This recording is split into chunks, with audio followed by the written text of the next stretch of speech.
Jail से छूटने के बाद में फिर इसने थावे मंदिर और पुणे के एक बड़े मंदिर की रेकी करना स्टार्ट किया। वहाँ के सोने मुकुट के बारे में इसने गूगल पे और यूट्यूब पे अच्छे से सर्च किया और 10 और 11 की रात में थावे मंदिर में आकर प्रॉपर एक व्यक्ति दीपक राय की गिरफ्तारी हुई है। उसके पास से हमको घटना में जो उस दिन घटना हुई थी उस वाला कटर हमने बरामद किया है, जो कपड़े पहने हुए थे वो बरामद किए हैं, फोन बरामद किया है जिसमें उसके द्वारा थावे मंदिर के बारे में सर्च किया गया है और घटना कारित होने के बाद में भी उसने सोने की डिटेल PI 916 के बारे में पूरा उसने 17 और 18 की रात में दो चोरों के द्वारा थावे भवानी के मंदिर में मुकुट, हार और कुछ और अन्य आभूषणों की चोरी की गई थी। इसमें क्योंकि प्रशासन और पुलिस के स्तर से चूक हुई थी तो हम लोगों ने इसमें जो TOP प्रभारी हैं और वहाँ के जो अन्य कर्मी हैं, पुलिसकर्मी, उन पर सब पे कार्रवाई की थी। और क्योंकि चूक भयंकर थी तो इसमें हम लोगों के स्तर से भी इसकी जो लापरवाही है उसकी हम लोग जवाबदेही लेते हैं, जिम्मेदारी हम लोग लेते हैं एज ए पुलिस अधीक्षक।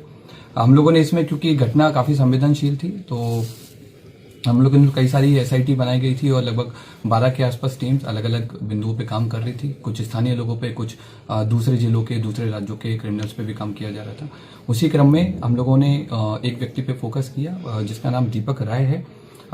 ये इसके फादर का नाम देवानंद राय है। ये जमनिया थाना गाजीपुर का रहने वाला है और इसकी हम लोगों ने कल एटवा पुल से गिरफ्तारी की है और इसने अपने अपराध को स्वीकार किया है। इसके द्वारा पूर्व में भी कई सारे ऐसे मंदिर चोरी में अपराध किए गए हैं। इसी साल मार्च 2025 में इसके द्वारा महू जिले के कोतवाली थाने में शीतला माता मंदिर में चोरी की घटना कारित की थी जिसमें जेल गया था और 13 नवंबर को जेल से छूटा है। जेल से छूटने के बाद में फिर इसने थावे मंदिर और पुणे के एक बड़े मंदिर की रेकी करना स्टार्ट किया। वहाँ के सोने मुकुट के बारे में इसने गूगल पे और यूट्यूब पे अच्छे से सर्च किया और 10 और 11 की रात में थावे मंदिर में आकर प्रॉपर रेकी की और जिस तरह से घटना कारित की गई है उसी तरह से इसके द्वारा रेकी किया गया। मंदिर के पीछे जो अंडर कंस्ट्रक्शन बिल्डिंग है उसमें चढ़ करके इसने देखा कि कैसे आना है, कैसे जाना है और किस तरह से पूरा प्लान करना है। ये उसने उस दिन पूरा स्ट्रेटेजी बनाई और 17 तारीख की शाम को 5 बजे अपने घर से चलकर यहाँ पर थावे मंदिर में 11:45 के आसपास जिस तरह से रेकी की गई थी उसी तरह से इसके द्वारा घटना को कारित किया गया। कारित करने के बाद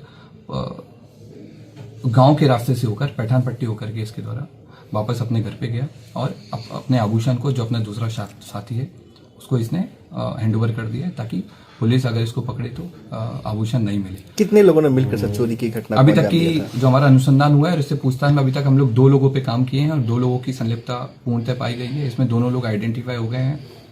एक व्यक्ति दीपक राय की गिरफ्तारी हुई है।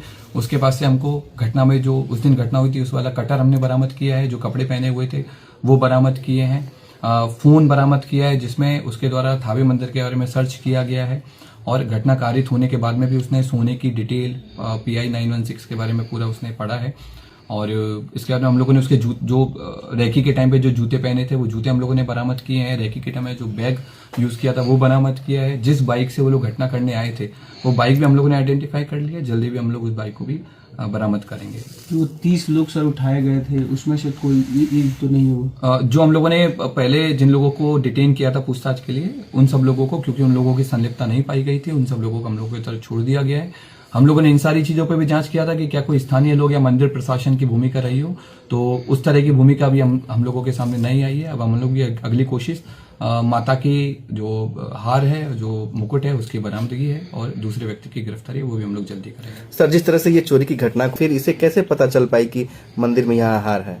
ये पेशेवर क्रिमिनल है और इसका हम लोगों ने जब हिस्ट्री देखा है, इसका जब हमने जिस तरह के गूगल सर्चेज किया है तो उससे स्पष्ट हुआ है कि इसके द्वारा लगातार इसने जेल से छूटने के बाद भी, इवन जेल में रहने के दौरान भी इसने कई सारे मंदिर के बारे में डिटेल प्राप्त की है। जेल से छूटने के बाद में कई सारे बड़े बड़े मंदिर के सोने के मुकुट के बारे में इसने सर्च किया है और क्योंकि थावे मंदिर इसके घर से काफी पास था तो इसलिए इसने इस घटना को कारित किया है। इसने कई सारी जो क्राइम थ्रिलर है, जैसे जो बिहार बेस्ड एक मूवी बनी है उस पे भी इसने सर्च किया, उसके बारे में पढ़ा कि कैसे पुलिस अनुसंधान करती है, कैसे पुलिस अपराधी तक पहुंचती है, कांड का उद्भेदन करती है, ताकि उन सारे तरीकों से बच करके इसके द्वारा उन सारे तरीकों को यूज करके पकड़े जाने से बचा जा सके। क्या उस दिन मोबाइल भी लेकर पहुंचा था? नहीं, उस दिन ये मोबाइल नहीं लेके आया था। इवन जिस दिन रेकी करने आया था उस दिन भी इसने इंश्योर किया था कि इसका कोई भी डिजिटल फुटप्रिंट थावे या फिर गोपालगंज में नहीं रहे, ताकि अगर पुलिस कल को अनुसंधान करे या फिर कोर्ट में आगे ट्रायल हो तो इसके ऊपर कोई ऐसा प्रूफ नहीं मिले कि ये यहाँ पर मौजूद। कितने केसेस में सर ये वांछित रहा है? अभी तक के रिकॉर्ड के हिसाब से हमको इसके ऊपर 5 केसेस मिले हैं, जिनमें बनारस में इसने बाइक चोरी की है, महू में इसने मंदिर चोरी की है, और भी हमें लोकल सोर्सेज से पता लगा है कि पूर्व में भी कई सारे मंदिरों में चोरी कर चुका है, लेकिन वो अभी तक उद्भेदन नहीं हो पाए थे, इसलिए इसका नाम नहीं आया है। जमनिया थाना जो इसका स्थानीय थाना है, वहां पर भी इसके द्वारा घटना। चोरी किए गए आभूषण सर कब तक बरामद हो जाएंगे?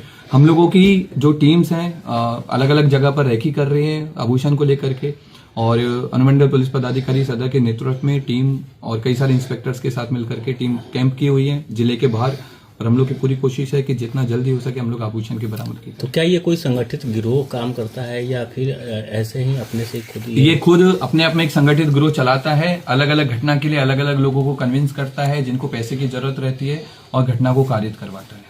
Thank you sir.